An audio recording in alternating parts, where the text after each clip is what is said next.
তোমাদের সাথে একটা লোভনীয় আমের আচারের রেসিপি শেয়ার করব।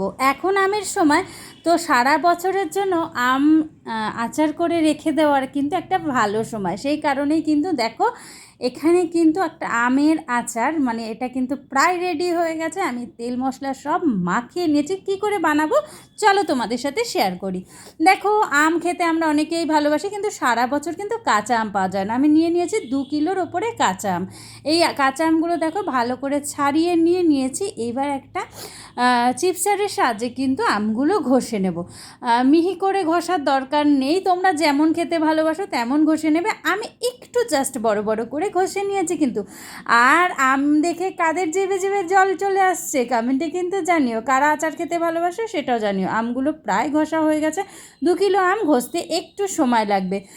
আমি জানি বাপু অনেকেরই আমের আচার দেখে জিভে জল চলে আসছে, তো যাদের জল চলে আসছে তারা কমেন্টে জানিও। আর এই রেসিপিটা ফলো করো অবশ্যই।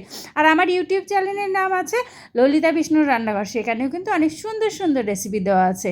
তো আমগুলো খুব ভালো করে কিন্তু একটু চিপে নেব, কারণ এই আমের জলটা যত চিপে নেব আমের টক ভাবটাও থাকবে না। তাতে কি হবে, আমটা তাড়াতাড়ি একটু শুকিয়েও যাবে। দেখো এক থালা, এখানটা কিন্তু বড় এক থালা উঁচু 2 কিলো আম, মানে বুঝতেই পারছো প্রচুর আমগুলো ভালো করে চিপে একটা থালার মধ্যে নিয়ে নিয়েছে। এবার 2 দিনের জন্য রোদে দিতে হবে। তোমরা চাইলে 1 দিনও দিতে পারো, কিন্তু যত শোকাবে আচারটা তত ভালো থাকবে। দেখো 2 দিন শোকানোর পরে আমগুলো কেমন কড়মড়ে হয়ে গেছে। আমি কিন্তু 2টো থালাতে ডিভাইড করে দিয়েছিলাম যাতে তাড়াতাড়ি শুকিয়ে যায়। তোমরা কে কে আচার বানাতে ভালোবাসো সেটাও কিন্তু কমেন্ট করো। আমার কিন্তু সারা বছরই আচার চলে বাড়িতে, যেহেতু ছেলে আর আমার হাজবেন্ড আচার খুব ভালো খায়। এটা কিন্তু একটু ঝাল নুনের আচার, মিষ্টি নয়, এটা নোনতা নোনতা ঝাল ঝাল। এখানে কিন্তু আমি লঙ্কার গুঁড়ো আর লবণ অ্যাড করে দিলাম। আর এখানে দেখো আমি সর্ষের পেস্টটা সামান্য জল দিয়ে নুন দিয়ে লঙ্কা দিয়ে ভিজিয়ে রেখেছিলাম, নাহলে না তিতো ভাব হয়।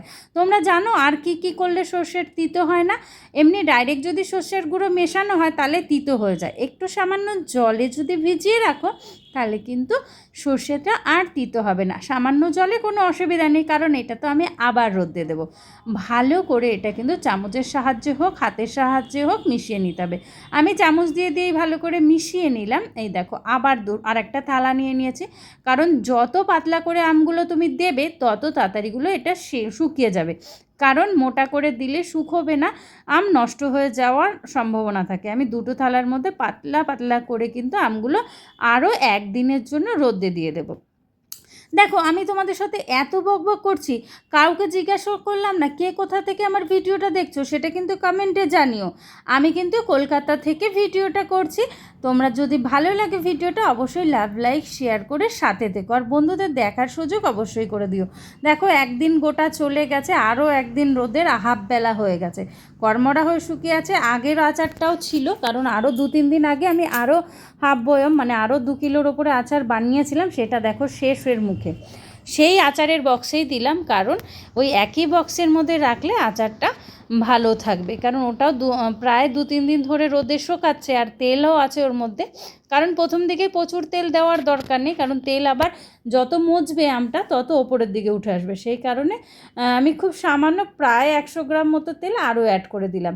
আগের আচারটা কিন্তু আমি তেল গরম করে দিয়েছিলাম। গরম করে দিলে একটু টেস্টটা হয়, কারণ তার মধ্যে একটু শুকনো লঙ্কা ফোড়নও দিয়েছি। সেই কারণে এবার আর শুকনো লঙ্কা ফোড়নটা দিলাম না, কারণ প্রচুর ঝাল হয়ে যাচ্ছে। এত ঝাল হলে আবার আমার কর্তামশাই খেতে পারে না। আচারটা কেমন হলো সেটা কিন্তু জানিও। অনেক কথা বললাম, ভালো থেকো।